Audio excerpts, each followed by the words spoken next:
Lesson 3.2 are the Jews in Ottoman Salonika. A lot of this will be include cultural history. So again, this is traditional dress. There's a book by Julia Phillips on the Jewish Voice. It's about the Bezalel Levi family. They were the editors of a daily newspaper called La Época in Judeo-Spanish from 1876 to 1912. There was an active Sephardic press during this period of modernization. Here's traditional dress of a woman. In 1839, you had the Ottoman reforms called the Tanzimat.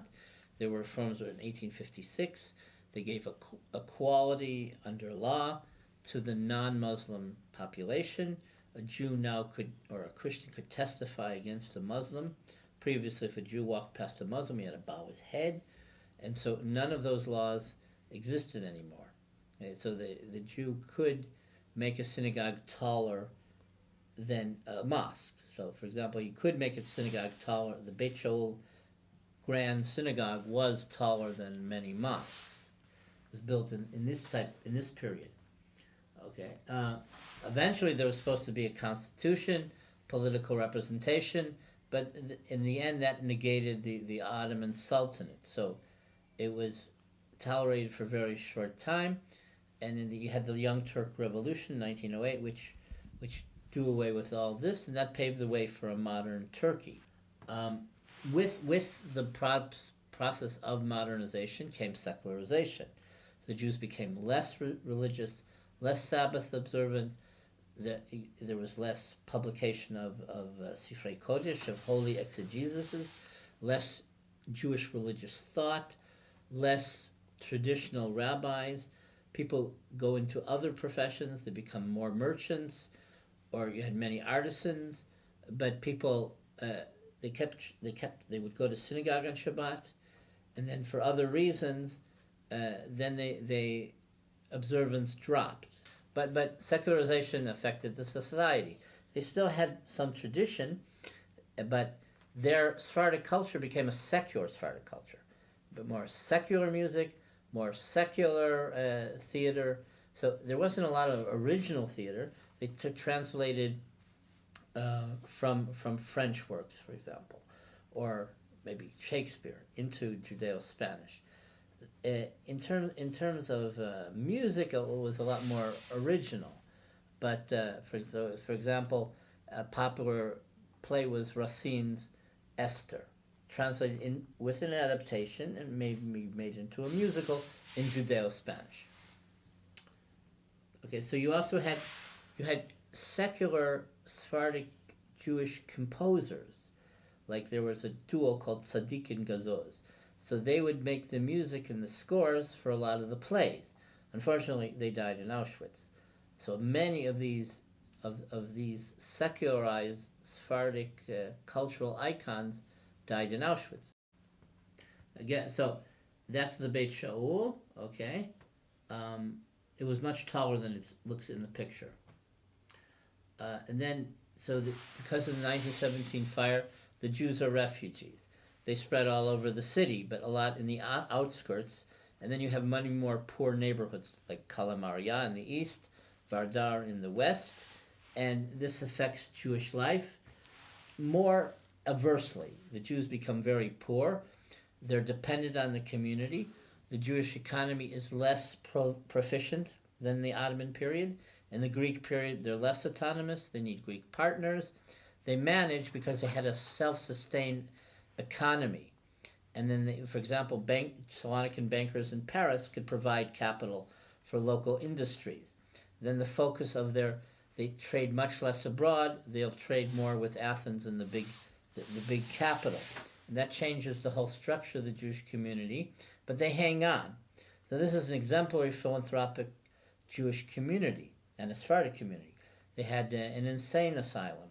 They had a hospital. They had many orphanages and schools. They even had a whole building to entertain foreigners to come on Shabbat for what was called Hachnasat Orchim. Not just if you showed up and okay, do you need a meal? It was an official thing. You could if you're a foreigner, if you came to collect money or just stop by or pass through, you could stay and pay, and stay in like this Jewish, a very modest Jewish hotel, but it was a philanthropic project that it was actual Jewish charity that would help people, especially if they were refugees, and they would needed to be in Salonika for a period of time before going on to wherever they're going.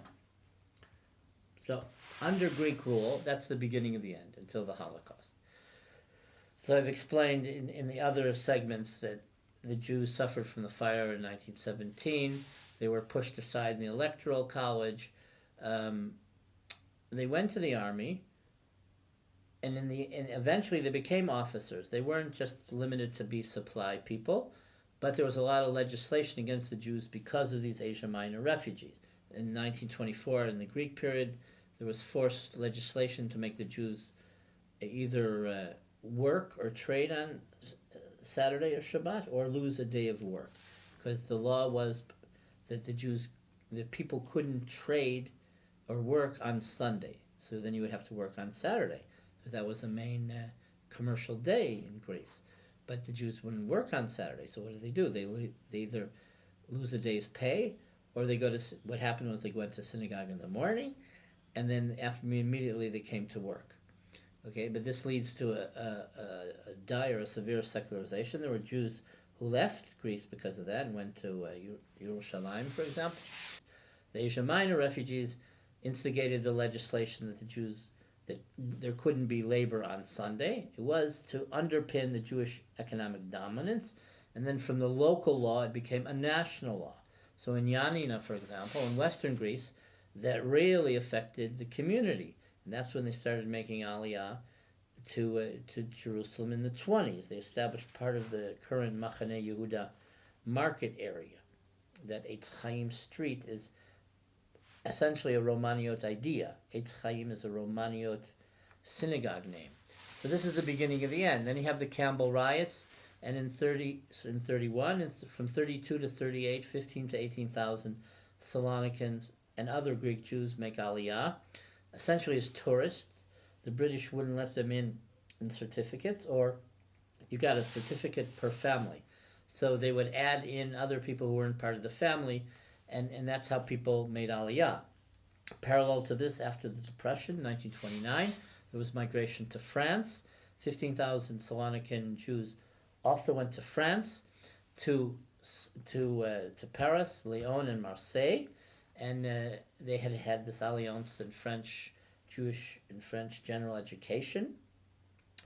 And in Paris, they established their own enclaves, their own neighborhoods.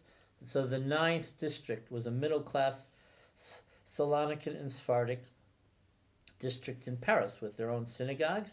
Galerie Lafayette was a Salonican department store. And but back in Greece, there's one jolt after another. So all this came in progression. At a certain point under the Metaxas dictatorship, it's forbidden to amass in groups in public. It's forbidden to have foreign education and foreign language activities. So the Jews in the late 30s, the press comes to a standstill. Public meetings, culture comes to a standstill. Also, Venizelos gave money for Jewish education, but then he also limited foreign language education. So everything becomes more Greek, but it becomes more watered down. So the Jews had their own Greek schools, and then for high school, you went to like Jewish commercial schools or general high schools, but which aren't Jewish anymore. And so the people's identities is much more secularized. There were a few astute Jews in the 30s. Let's say there was a senator named Asher Malach, or the Rekanati family, who were politically very active and Zionist. They already in 33, 34 said, if this is what's happening in Europe with Nazism, and Germany is going to expand, we're going to, somewhere along the line, we're going to be the victims. So those that went in the 30s survived, and those that stayed died. Most of those in Paris and in France also were deported a half a year before the Salonican deportations began.